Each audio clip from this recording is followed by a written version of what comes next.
All right, guys. We had so much success with the 308, my Remington 700 and 308 project, that we decided we're going to start another project. Yes. And I don't know very much about this. Wendell seems to be the on-site expert with this. So I'm going to let him explain what we're doing. Here we go. All right, guys. So what I have here is what started its life as a Savage Model 12 action that's been rebuilt. I picked up the rifle cheap. It was a 308. Somebody had stripped out a couple screws on the receiver. It was cheaper than 308. And anyways, I drilled out and retapped the screw holes on the top so I could mount a rail on here. And then this is a 26-inch varmint contour ER Shaw barrel on here in 6.5 Creedmoor. Had a lot of good success with it. Bell and Carlson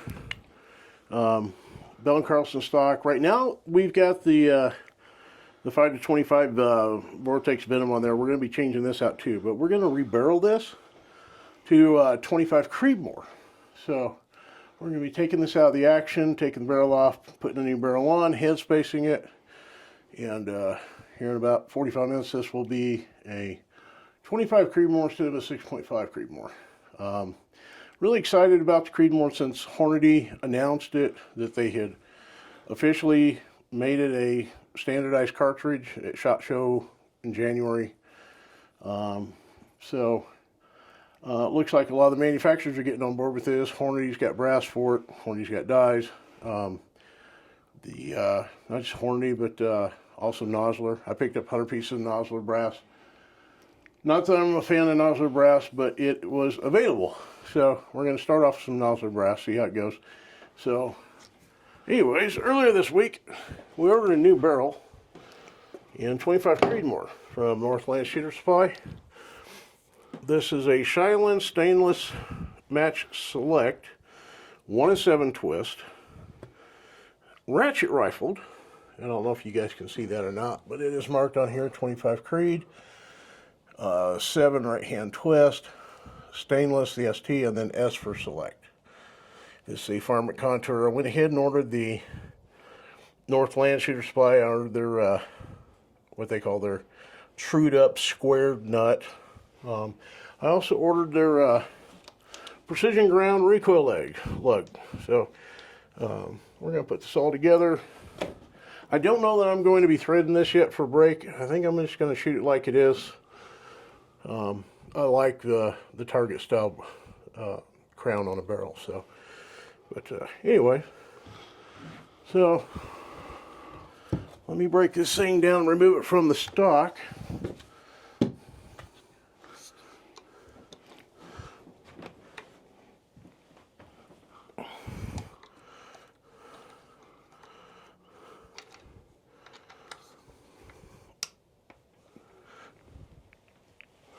Boy, you put a can of man behind that thing. Apparently. You want me to hold it? Yeah, if you want to hang on to that. There we go. Oh, you must have had your Cheerios this morning. Had something. Yeah, when I first put this together, it's been a long time ago. It was, so I think 2019. Yeah, like I said, somebody had kind of messed up the threads on the top of the receiver. But this has the AccuTrigger. It's right at about 1.5 pounds. I'll pick that up in a second. Those aren't important, are they? No, not yet. So there's the action out of the stock. And then we're going to get the barrel vise set up over here, get this thing clamped down so we can break that nut loose and remove the barrel. So let me understand this. Let me understand this, Wendell. The only thing we're changing on this gun is the barrel. Is the barrel. So we're going to pull this nut. Everything back here will stay the same. Well, we're going to get rid of the scope. I am going to change the scope.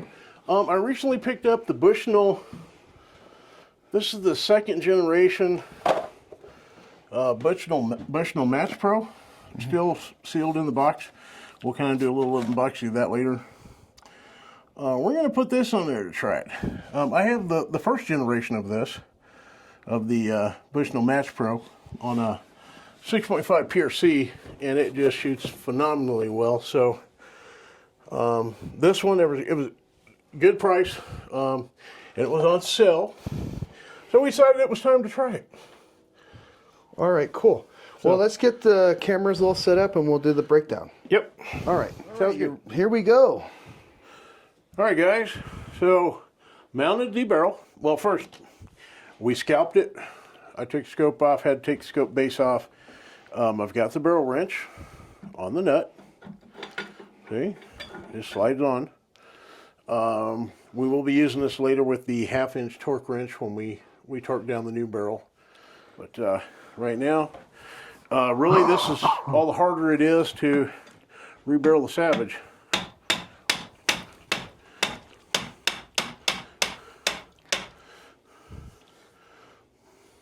Hang on. I gotta tighten this up some. Turning on me just a little bit.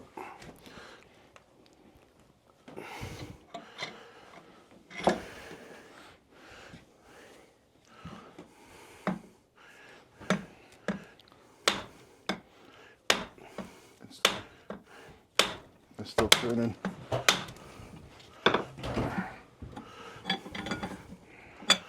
I can feel it spinning in my...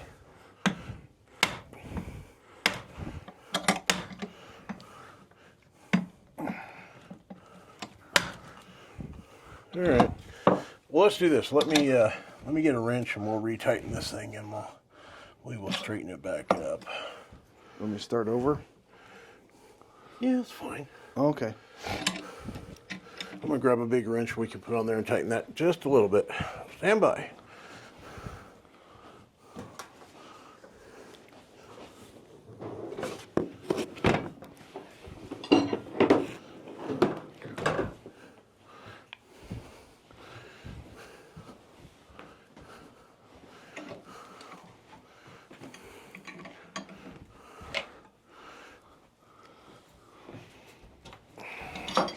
Never underestimate the power of leverage. Absolutely.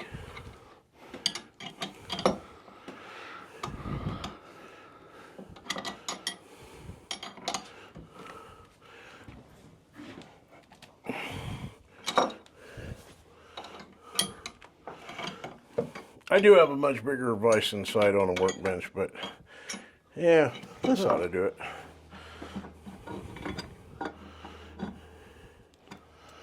All right. Hang on to it. Whoa. There we go. Voila. Knew that couldn't be that hard. That's what she said. Couldn't resist that one. Yeah, I know, I hear you. So will the bullet go onto the same bolt head, or? Yeah. Oh yeah, because 6.5 Creedmoor and this bullet are related. Well, yeah, they're same family, same case head, common 308 diameter case head. So, all right. Okay. That was pretty easy compared to the Remington. Yep.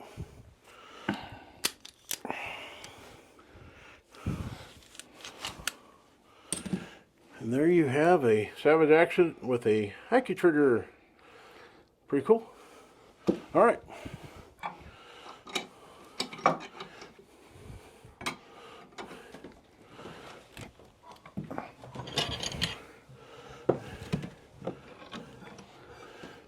Yeah, I kind of made these barrel shims I use out of oak. And they do seem to work pretty good. If I can't get a really good grip on a barrel, I've got some rosin in the drawer up there. And that helps out tremendously. But we're definitely going to be putting this away because this has only got about 300 rounds on it. It's a Shaw barrel. Is this the same company as the other one? No. We're taking a Shaw barrel off and we're putting a Shylin barrel on. Oh, Shylin versus Shaw. Okay. Yeah, both very good. So let me set this guy over here out of the way.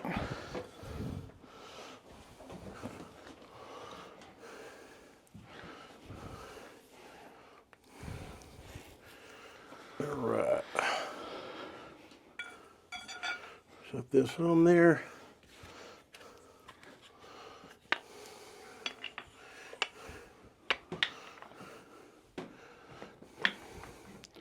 And just coincidentally, these are both varmint profile barrels. What does that mean? The thickness of the barrel. This guy, if the muzzle should measure about 0.82 inches. It should be pretty close. So what's the difference between that and the one I have on mine?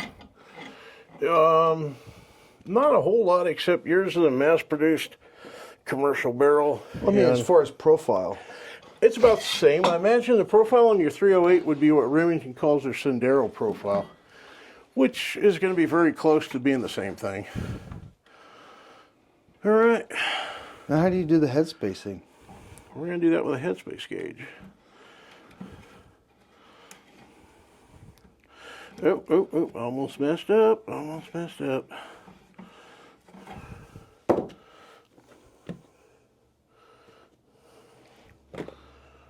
Where is my... Aha, there it is. Northland Shooter Supply, they're squared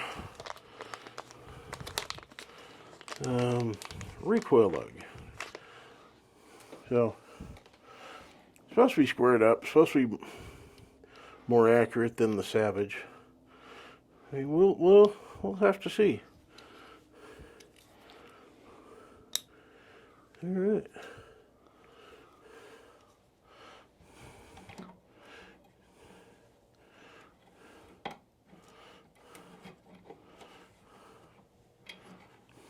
Yeah, let's just get it threading. Then we'll worry about getting the recoil leg on there. There we go. So, we're going to put the bolt back in the receiver.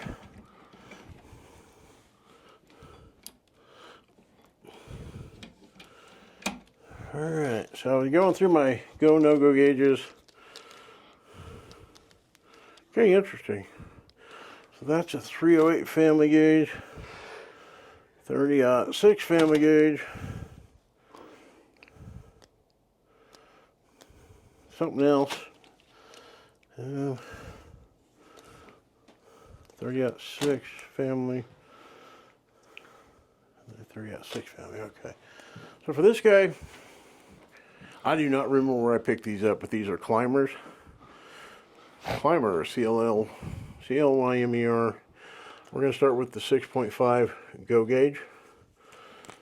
And we will take this dude, we're going to put him in the chamber, and then we're going to screw this action down until it quits. No, that's going to work with a 25? It is a Creedmoor gauge. It'll work with the 6.5, 25, and the 6mm Creedmoor. So wait, I don't understand. So you're going to put this in here. We're going to put it in the chamber. We're going to set the headspace to the shoulder. Okay. You don't headspace to the neck, you headspace to the shoulder.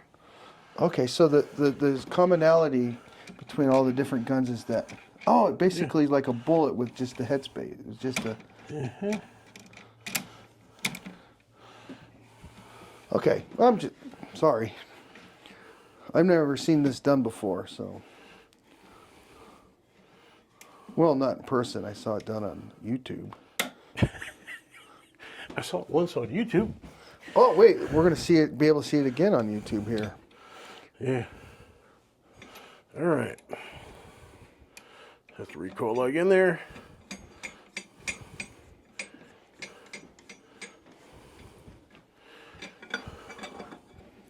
I'm going to snug this down just a little bit.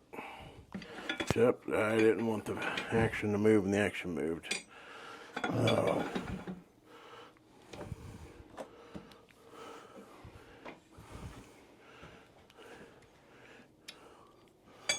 right. All right.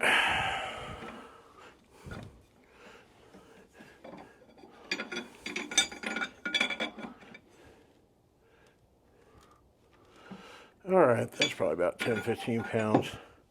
So what we're doing now is we're gonna drop the no-go, okay? And we know the no-go works, so we just had it in there. Where'd you buy the no-go stuff at? I don't know. All the rest of my stuff's either Forester or I think Forester, but all right. So we want to make sure we don't have excessive headspace, and that's where the no-go gauge comes in. And the action should not allow us to close on the no-go. Is that a different one? It is. You see, we stop right there, and it will not let us cam it closed. Oh, okay. We're setting the headspace. The headspace is the distance from the base of the cartridge to the shoulder and the chamber. And that no-go will not chamber.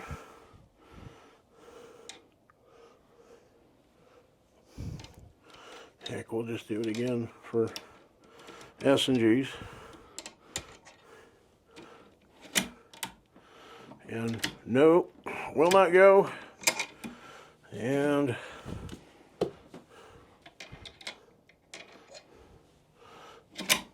will go. So it's headspace. Cool. This now set at the right distance that we need. No, what's the torque spec? I normally torque to, I do believe it's supposed to be 90 foot-pounds. So. Oh, no spot torque around here. You ever heard of spot torque? What's a spot torque? That's when you torque it till you see spots. Oh, no, we're not doing that.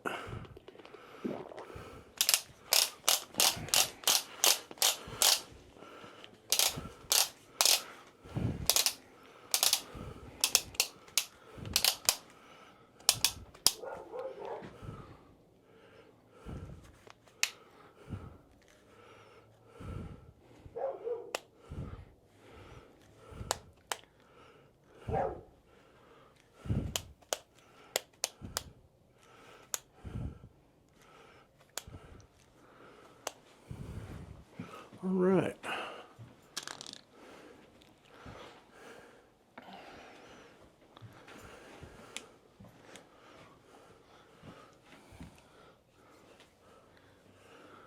Yep, that's the right direction.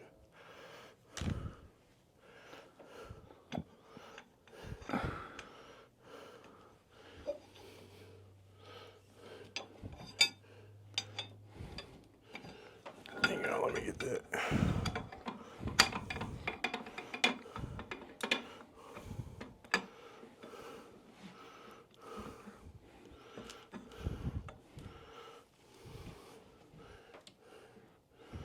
And do we still have the go gauge in there? Yeah, we do. All right. You know, it might be easier to just do this.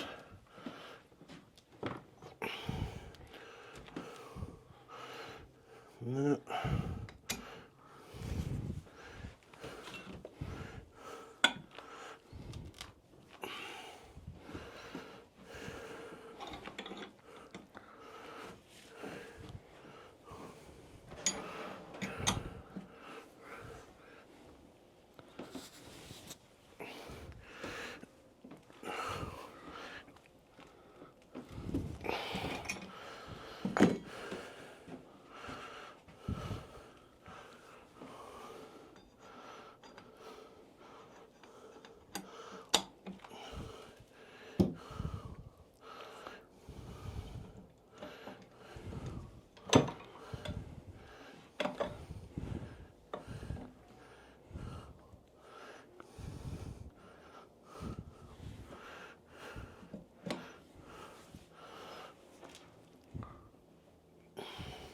You want to hold that side down? Yeah. The block. The block? The wood. I Where can't. your left hand is. You gotta. Oh, it's It's fine. just turning.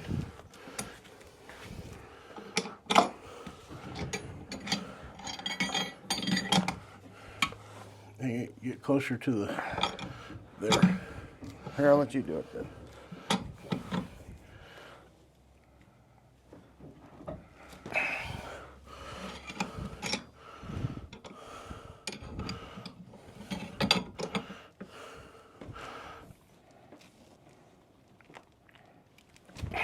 All right.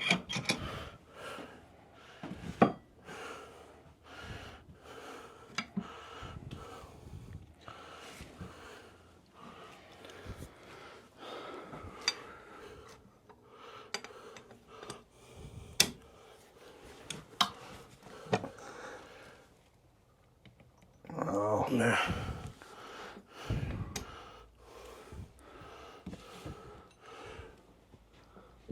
I got an idea. Okay. You want me to? I'm gonna put this up closer in here, Oh, and I cool. think I'll turn it around. It'd be easier going the other direction. All right. Well, let's go ahead and do that. I'll pause this for a minute. Yep. All right. You ready? Here we go. We got it all tightened down a little bit more. Let me hold this down over here. Hold that down over there. Here. I just need you there.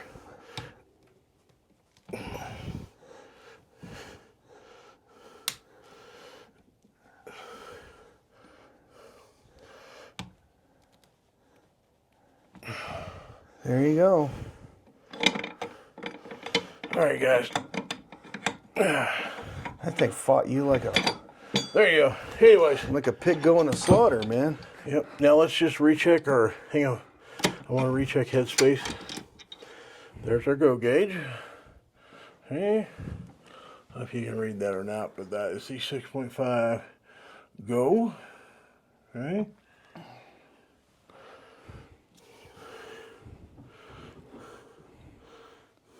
Cool.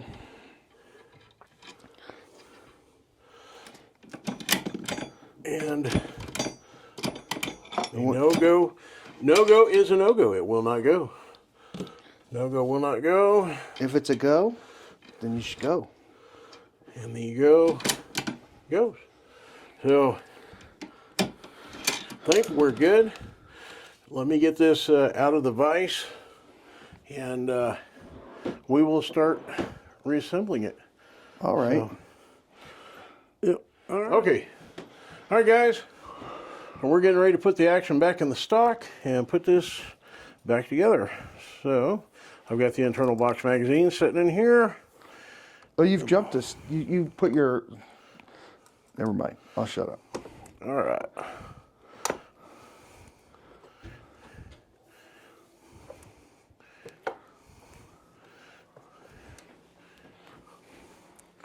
All right, the action's in the stock.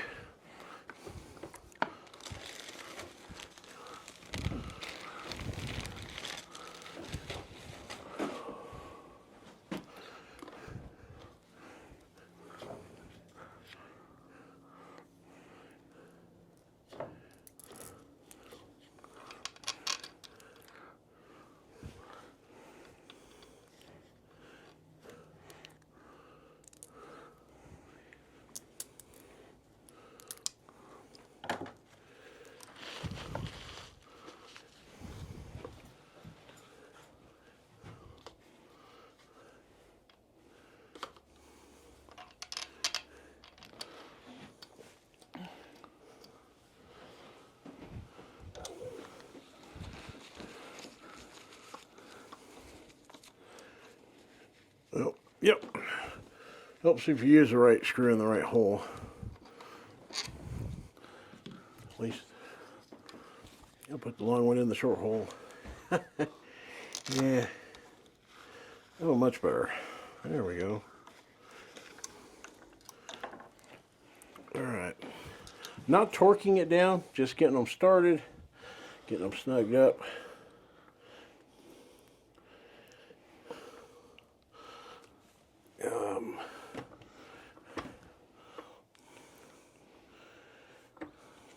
Yeah, I'm gonna have to take. You gotta take that rear trigger guard off.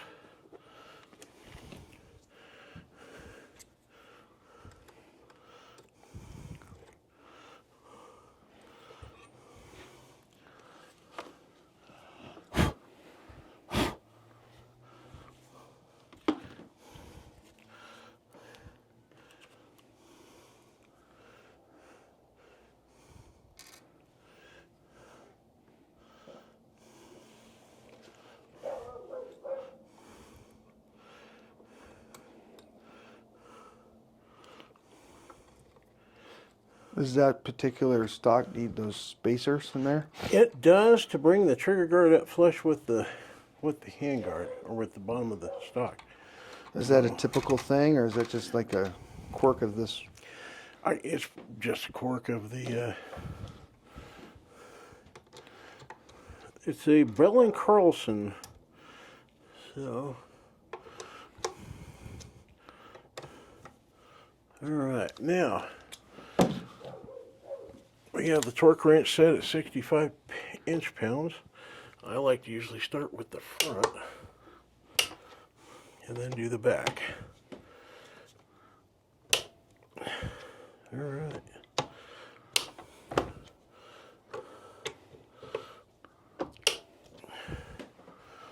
I need to tighten that a little bit. This does not have to be torqued down back here, and you gotta be careful too, or you strip out the, you'll strip out this hole. I just need to tighten that just a little bit. Right about there. All right. That's just there to hold the trigger guard. It has nothing to do with torquing the action. All right. There it is. Back in the stock. Oh, it's even floated inside that. That's pretty cool. Uh-huh. Yep, and if you want to.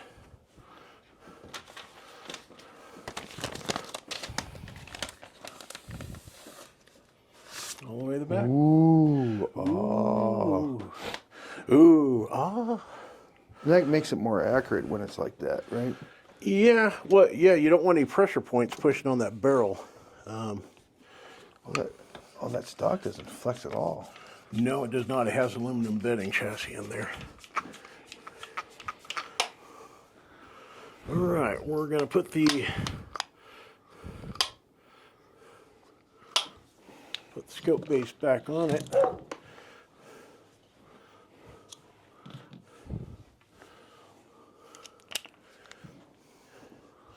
Hopefully, yeah, there it is. All right, EGW 20 MOA rail. Da-da-da. There you go.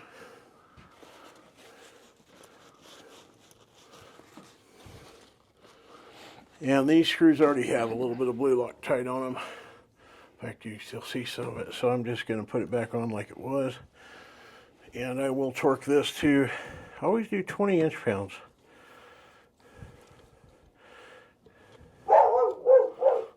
I guess we'll find out if I'm wrong. I do believe the torque spec is 20.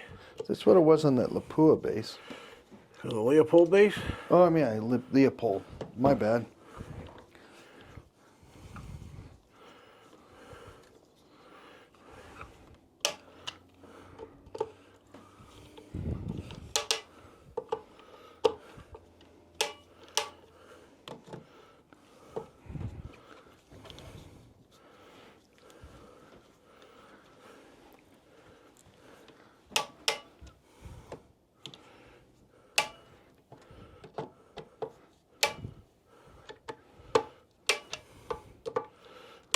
All right. And you have that new scope too now, right? Yep.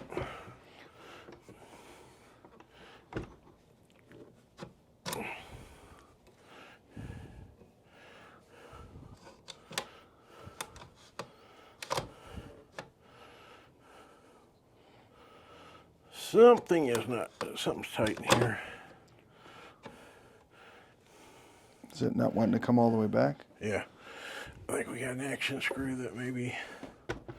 Maybe these ones are swapped. No, they're where they're supposed to be. That's the shorter one, that's the longer one.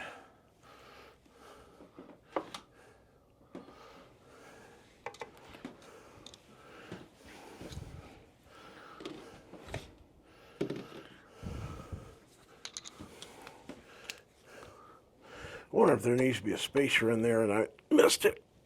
We just dropped some spacers, didn't we? I did.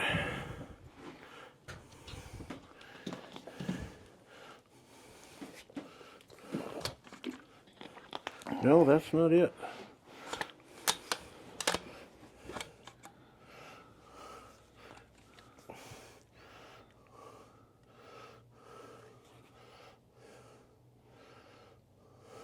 What about the part that's holding the casing in? Try it now. Try pulling it. No.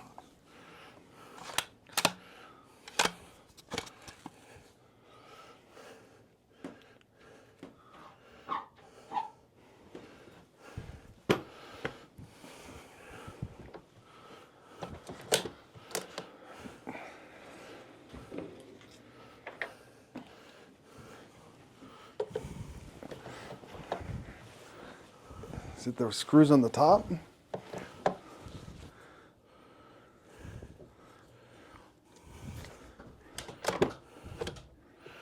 Nope.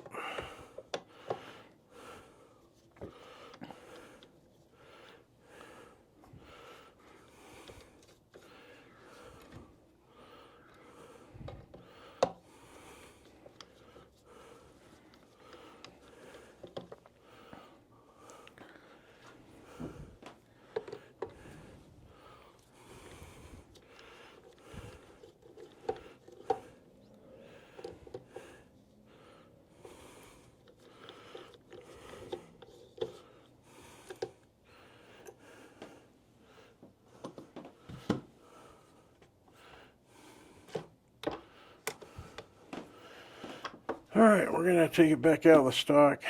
Let me stop it there then. Yeah, it's gonna take a few minutes to troubleshoot. All right, guys, so we got it figured out. The internal box magazine, the blind magazine down here, was not seated correctly.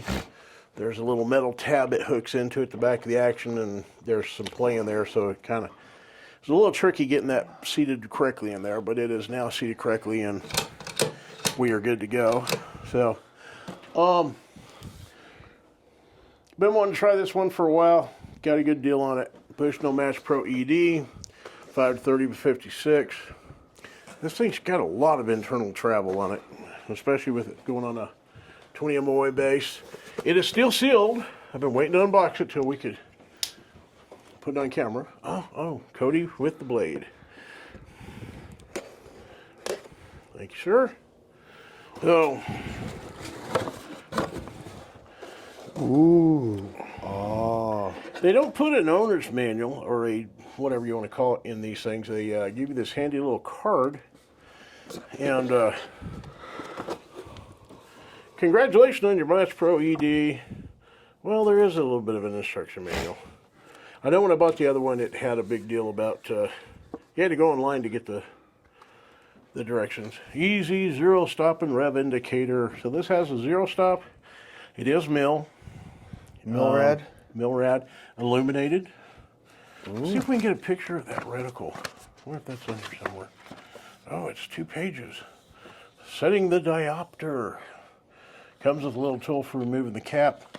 And this thing's got some ginormous freaking, no, I don't think we have a picture of the reticle. Nope. Single page. Ooh. I wonder if the reticle is on the outside. EXO. Well, I don't know if you can see it, but there's what the reticle look. It is a Christmas tree. So Come closer. There you go. So, anyways, this thing it really has some really big knobs. Not to brag. Not brag, but Yeah, you're getting older, so maybe that's a good thing. yes. When we're on the range, we don't wear eyeglasses, so. Holy crap, that is a big. Yes. It's got some serious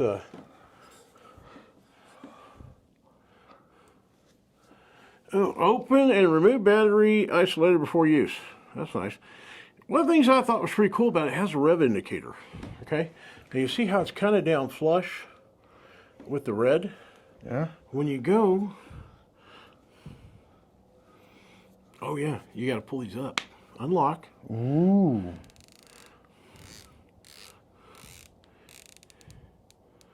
See how it just came up? So you now have, you can now tell that it is 1 revolution up. And then we're going to do another revolution. Oh no, that's it. So. Oh, so that thing goes down as you go down. Yeah. Oh, cool. And it's supposed to be down flush. And then big, well, of course, I mean, we Oh, got it's a tactical style. It locks in. Yeah. So when you get past your first revolution, it's red. When you get your second revolution, you get red and silver. So you know how many times you've come up. So, but well, we got to get it out there, zero it, set the zero stop, and all the rest of that. But anyways, there she is, the Match Pro. We'll have to see how she does. All right. So we've already done the video where we mount these things. Yep, we're gonna mount it up, get it ready, and then next time we see you, we'll be out at the range. I found some decent looking start loads that we can at least get it zeroed, get it on paper, and then we'll go from there. So we'll follow up and see you guys at the range. Oh yeah, it came with sunshade too. Oh, sunshade. See, that is cool guy points right there. I had trouble finding a 34 millimeter level, so we'll have to see how this works. This is a Monstrum, and Let me see again. Monstrum. Oh, well, I dropped it. You dropped it, and then the Warner Maxima medium 34 millimeter rings. Ooh, look at that. See, that was what's in there. Yeah. It's sunshade. Sunshade. Yep. So it makes it look longer. Oh yeah. It makes it look more tactical. Tactical. Tactical, yes. So, anyhow. All right, he's going to mount that up. We're gonna mount it. Our next scene should be us on the range. Yes, we'll start doing some load development and see how it goes. And load development is going to be kind of a hit and miss because nobody's... No pun intended. Well, it will be a hit and miss because there has been no manufacturer has officially released load data. Oh, so we're the first ones? Well, there's other people that have been shooting this for a couple of years while it was a Wildcat, so I at least have some ideas of where to start, but then we're going to have to really pay attention and watch pressures and make sure that, so we will definitely be doing a lot of workup on this. Well, we'll video all the way through the workup. Yeah, we can do that. All righty. All right. Then we'll see you guys on the range. Thanks, guys.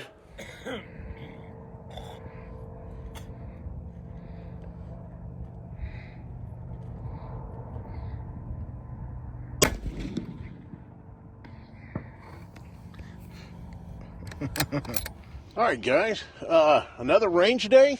We brought out the 25 Creedmoor. First shots, got it zeroed in pretty good. Still gonna have to do a little bit of load development. We're hovering right around a 1-inch group at 100 yards. Well, a little under an inch, but not bad. First time out with the Bushnell Match Pro 2, the ED, the second generation of their Match Pro. Tracking on this thing has been great. Got it zeroed in, shot a decent group at 100, and then once we got it zeroed, we reset the turrets, got the zero stop going. I gotta tell you, this thing has just been phenomenal. Pretty cool scope. Been pretty impressed. The tracking seems to be pretty good. Took this out to 600. We'll have a picture of a 3-round group that we put up at 300. It's about 3-inch, I think. Shot real well. 3 mils of drop. First load out with 43.5 grains of stay ball nozzler brass, 134 ELDM. We're right at 2930. No signs of pressure. Brass looks good. Getting really good velocities. Been pretty impressive. And I gotta tell you, I've got my 6.5 Ruger American that we did a video on recently. I've been shooting them side by side. The Ruger American has the PST2 on it. I can tell you, clarity-wise, the Bushnell is head and shoulders, clarity-wise, above the PST2. Much better glass, much better. Really looks good. I've got it cranked up to 30 at 600 yards, and you can clearly see the bullet impacts on the steel. Really good. I mean, it's just amazing how good this is. You were saying that after shooting this is the ultimate Creedmoor. Yes, 25 Creedmoor, the ultimate Creedmoor. And why? What's the qualification on that? It's faster, flatter, less recoil than the 6.5.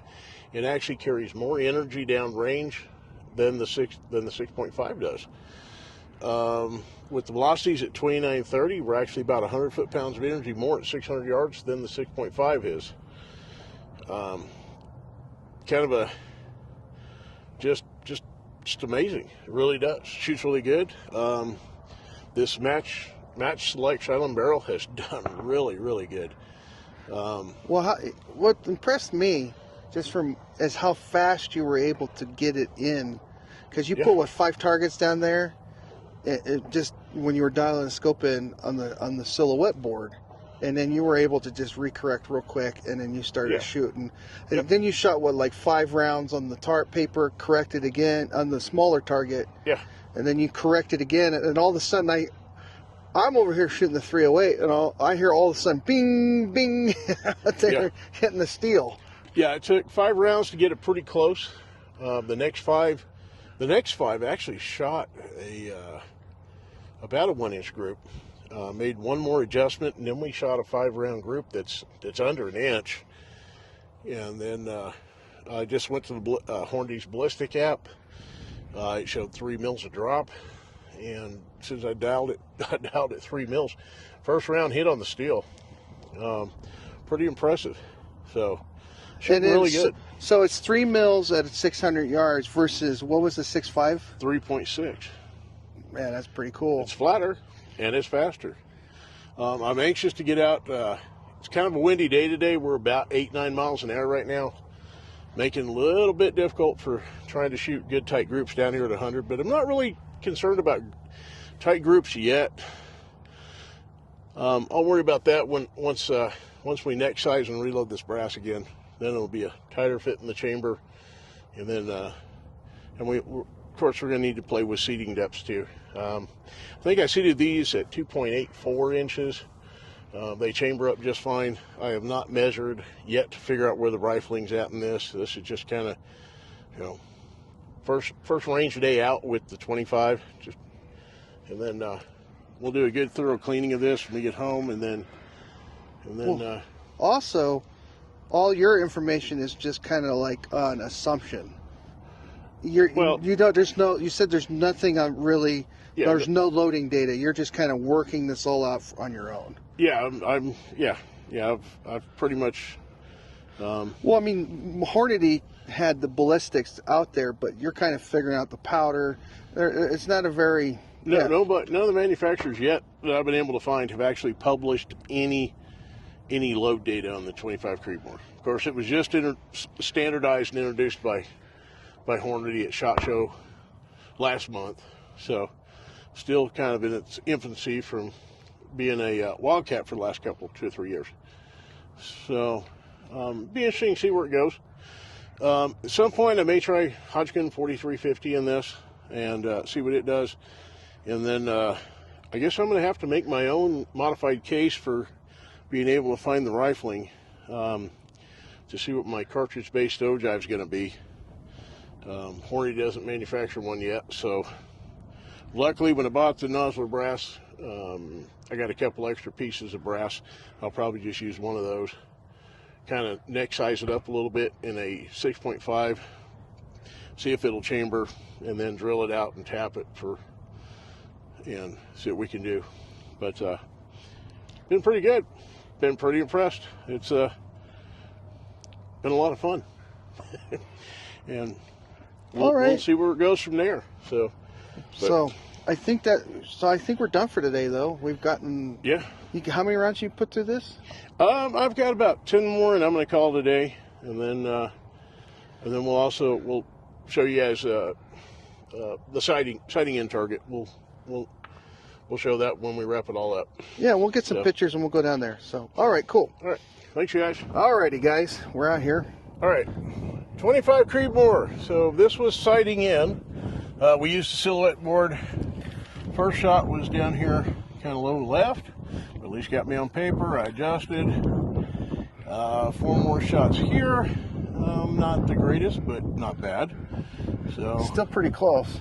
Yeah, adjusted to left. And I'm not real sure how I managed this, but I think I meant to go down and I went up. And these are the 5 rounds after the silhouette. So then we adjusted. This was actually 1 mil. I adjusted this one on the far right was the cold barrel shot, and then these 4 after that. Kind of odd. This cold barrel was 2,900. These other 4 were all right at between 29.33 and 29.38. Okay. Shot a couple more groups. It kind of is challenging today because the wind started blowing, and I think that's a lot of why you see some stringing, but not too bad. And then from there, we went to 600. Yeah. So with just that, so with these 3 groups right here, so we went this one, then down here, and then up here. Yeah, and then we were then you went to 6. So that, what is that? So well, 5. these 2. Well, actually, this group, that group. Then we went to 6. Then I came back to check the tracking on the scope, and came back and shot that group. Then we went back out to 6, came back. Same thing here. Yeah, you can tell the wind really is starting to push you, and it's hard to keep the rifle steady. We're actually up to pretty close to 10 mile an hour wind now, and that it's causing it's moving me around enough that I'm not shooting really great groups down here. So, but the rifle did great. The tracking's good.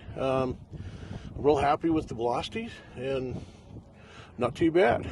So let's do that. Now let's go out to 6, and we'll show them what we were doing out there. Yep. All right.